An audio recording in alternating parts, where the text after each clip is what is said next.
ሰላም ጤና ይስጥልን ክቡራትና ክቡራን ተመልካቾቻችን ከናሁ ቴሌቪዥን ለዕለተ ሐሙስ ምሽት ሰኔ 5 2017 ዓ.ም ከሀገር ቤትና ከባህር ማዶ በእኔና በባልደረቦቼ የተሰናዱ ስፖርታዊ ዜናዎቻችንን ከአሁን ሰዓት ጀምሮ ወደ እናንተ እናደርሳለን። እስከ ዜናዎቻችን ፍጻሜ ድረስ አብራችሁን ቆዩ። ወደ ቀዳሚው የሀገር ቤት ስፖርታዊ ዜናችን ስናልፍ የኢትዮጵያ ብሔራዊ ቡድንን የተመለከተው ዜናችንን ቀዳሚ እናደርጋለን።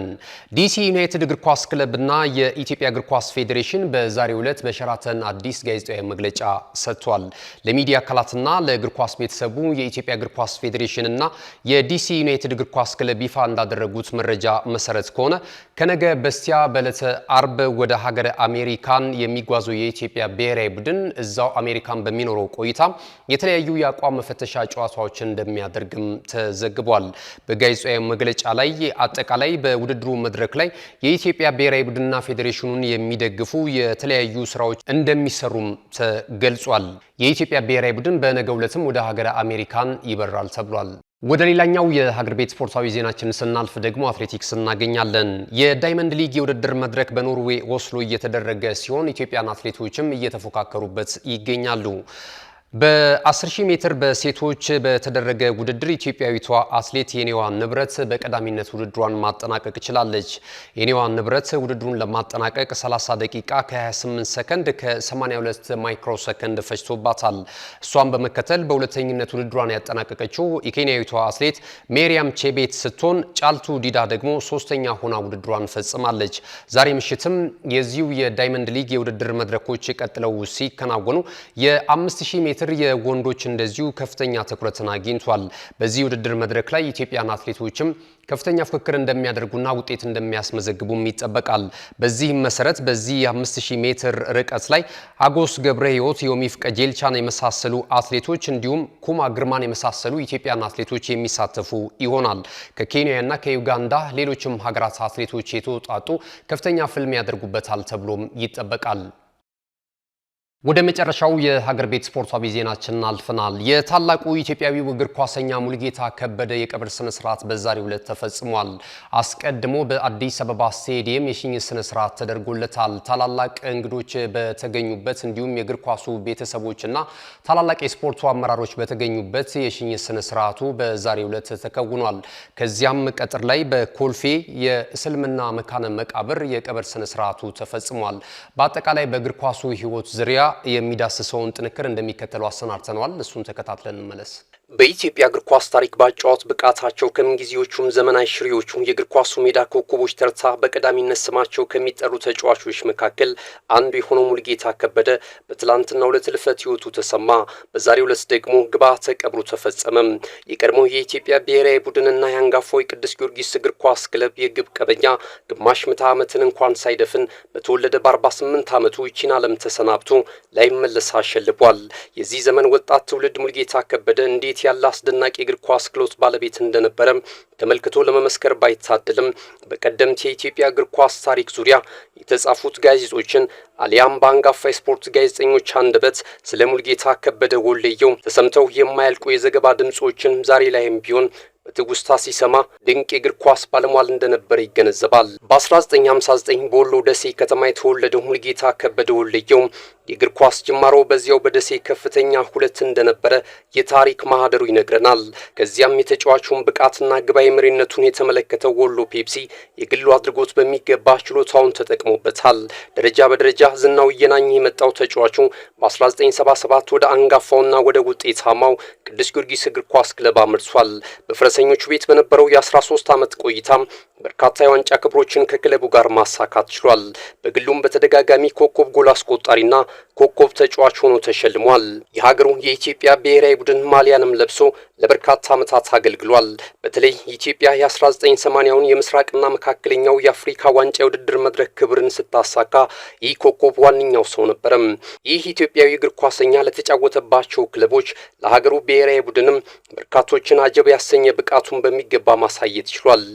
በእግር ኳሱ ሜዳ ላይ ተከላካዮች አቅላቸውን ስተው እስኪወድቁ እግር ኳሳዊ ምታቶችን ያሳየው አይበገሬ እግሮቹም በመጨረሻም ለማንኛውም ሰው ለማይበገረው መልአከ ሞት እጅ ሰጥቷል። ላይመለስም ይችን ዓለም ተሰናብቷል። በዛሬው ዕለትም ታላላቅ የስፖርቱ ሰዎች በተገኙበት ብዙ ታምር በሰራበት በአንጋፋው የአዲስ አበባ ስቴዲየም የሽኝት ስነ ስርዓት ተደርጎለታል። ከዚያ በኋላም በኮልፌ የሙስሊሞች መካነ መቃብር የቀብር ስነ ስርዓቱ ተፈጽሟል። ነፍስ ይማር። ናሁ ስፖርት ለቤተሰቦቹ ለወዳጅ ዘመዶቹና ለአድናቂዎቹ መጽናናትን ይመኛል። ይህ ናሁ ቴሌቪዥን ነው። ክቡራትና ክቡራን ተመልካቾቻችን ስፖርታዊ ዜናዎቻችን እንደቀጠሉ ናቸው። ቀደም ሲል የሀገር ቤት ስፖርታዊ ዜናዎች ወደ እናንተ ደረሱ። ከዚህ ሰዓት ጀምረን ደግሞ ከባህር ማዶ የተለያዩ የወሬ ምንጮች ያገኘናቸውን ስፖርታዊ ዜናዎች ወደ እናንተ የምናደርስ ነው የሚሆነው። አብራችኑ ነው። ካሽጎ በየትኛውም ዓለም ሆነው በማንኛውም ሰዓት ለወገኑ የሚደርሱበት ፈጣን የገንዘብ መላኪያ ተከፈተሎ። ማስተርና ቪዛ ካርዶን በመጠቀም ከ5 እስከ 20 ዶላር የሚልኩበት አዲስ የገንዘብ መላኪያ መንገድ። ካሽጎን ለየት የሚያደርገው የትኛውም የገንዘብ ዝውውር በፍጥነት አገልግሎት ከመስጠቱም ባሻገር ለማንኛውም አገልግሎት ምንም አይነት ክፍያ አለመጠየቁ ነው። በሀገራችን ታሪክ ገንዘብን ከውጪ ወደ ሀገር ቤት በማስተላለፍ በመተግበሪያ መልክ አገልግሎት መስጠት የጀመረው የመጀመሪያው ሀገር በቀል የገንዘብ መላኪያ ዘዴ ካሽጎ ከ4500 በላይ ባሉ የባንክ ቅርንጫፎች አገልግሎት እየሰጠ ይገኛል። ገንዘቦን በሰኮንዶች ልዩነት ውስጥ ይፈልጉ በአካውንቶ ወይንም በእጆ ቆጥረው የሚወስዱበት ልዩ ዘዴ። በቅርቡ ሁሉንም ኢትዮጵያዊ ባለቤት ለማድረግ ጉዞ የጀመረው ካሽጎ ዛሬውኑ መተግበሪያውን በስልኮ ላይ በመጫን የአገልግሎቱ ተጠቃሚ ሆኑ። ፍጥነት መለያችን፣ ኢትዮጵያን መክፈቻችን፣ ካሽጎ ነው መላኪያችን። ካሽጎ የአዲሱ ትውልድ ብራንድ። ወደ ቀዳሚው የባህር ማዶ ስፖርታዊ ዜናችን አልፈናል። የጣሊያን ብሔራዊ ቡድን አዲስ አሰልጣኝ ለመሾም ስለመቃረቡ የተለያዩ የወሬ ምንጮች በመዘገብ ላይ ይገኛሉ። በቅርቡ ከአሰልጣኝ ስፓሌቲ ጋር የተለያየው የጣሊያን ብሔራዊ ቡድን አዲስ አሰልጣኞችን ለመሾም እያማረጠ ይገኛል። የጣሊያን ብሔራዊ ቡድን ከቀናት በፊት ከቡድኑ ዋና አሰልጣኝ ሉቺያኖ ስፓሌቲ ጋር መለያየታቸው ይታወሳል። ብሔራዊ ቡድኑ አሁን ላይ አዲስ አሰልጣኝ ለመሾም በንግግር ላይ መሆኑን የጣሊያን መገናኛ ብዙሃን በመዘገብ ላይ ይገኛሉ። ብሔራዊ ቡድኑ በኃላፊነት ለመረከብ ከቀረቡት እጩዎች መካከል እየመሩ የሚገኙት አሰልጣኞችም እንደዚሁ ስም ዝርዝራቸው ይፋ ሆኗል። ከነዚህ አሰልጣኞች መካከል የቀድሞ የደቡብ ጣሊያኑ ክለብ ናፖሊ አሰልጣኝ ጁሩኖ ጋቱሶ የቡድኑ ተመራጭ አሰልጣኝ ሆኖ ቀርቧል ተብሏል። አሰልጣኝ ጁሩኖ ጋቱሶ ከዚህ በፊት ከፊዮረንቲና ጋር ከ23 ቀናት በኋላ ከማርሴ ከሌሎች ክለቦች ጋርም እንደዚሁ ስለመለያየቱ የሚታወስ ነው። ጣሊያናዊው አሰልጣኝ ጁሩኖ ጋቱሶ ከዚህ ቀደም ናፖሊ፣ ኤስ ሚላን እና ቫሌንሺያን የመሳሰሉ ክለቦችን በማሰልጠንም ይታወቃል። አሰልጣኝ ክላውዲዮ ራኒኒን ከጣሊያን ብሔራዊ ቡድን ጥሪ ቢቀርብላቸውም ሳይቀበሉ መቅረታቸው የሚታወስ ነው። እኛ አሰልጣኝ በቅርቡ ከሮማ ጋር መለያየታቸውም የሚታወስ ነው። ቀጣዩ የጣሊያን ብሔራዊ ቡድን የትኛው አሰልጣኝ ይሆናል የሚለውን በርካቶችን እያነጋገረ ይገኛል። በመጨረሻም አጫጭር ስፖርታዊ መረጃዎችን ወደ እናንተ የምናደርስበት ምዕራፍ ላይ ደርሰናል። ዝውውርን መሰረት ያደረጉ የተለያዩ የባህር ማዶ የወሬ ምንጮች የዘገቧቸውን የዝውውር መረጃዎችን ወደ እናንተ እናደርሳለን። ተከታትለን እንመለስ። የዘንድሮ ዓመት የሳውዲ ፕሮ ሊጉ ሻምፒዮናው ክለብ አል ኢትሃድ አርጀንቲናውን የግራ ክንፍ ተጫዋች አሌያንድሮ ጋርናቾን ከእንግሊዙ ክለብ ማንቸስተር ዩናይትድ ለማስፈረም በእንቅስቃሴ ላይ እንዳለ በመዘገብ ላይ ነው። የ20 ዓመቱ ተጫዋች በቀይ ሰይጣናቱ አለቃ ሩበን አሞሪም እንደማይፈለግ ከተነገረው በኋላ ስሙ ከተለያዩ ክለቦች ጋር ሲነሳ ቆይቷል። አሁን ላይ የወጡ ባሉ መረጃዎች ከሆነ ደግሞ የተጫዋቹ መዳረሻ የሳውዲ ፕሮ ሊጉ ክለብ ሻምፒዮናው አል ኢትሃድ ሊሆን እንደሚችል በመዘገብ ላይ ይገኛል። ማንቸስተር ዩናይትዶች ከተጫዋቹ ዝውውር እስከ 40 ሚሊዮን ፓውንድ ድረስ ይፈልጋሉ ተብሏል። ከአል ኢትሃድ በተጨማሪም ሌሎች የእንግሊዝ ፕሪሚየር ሊግ ተሳታፊ ክለቦችም የተጫዋቹ ፈላጊ ሆነው ቀርቧል።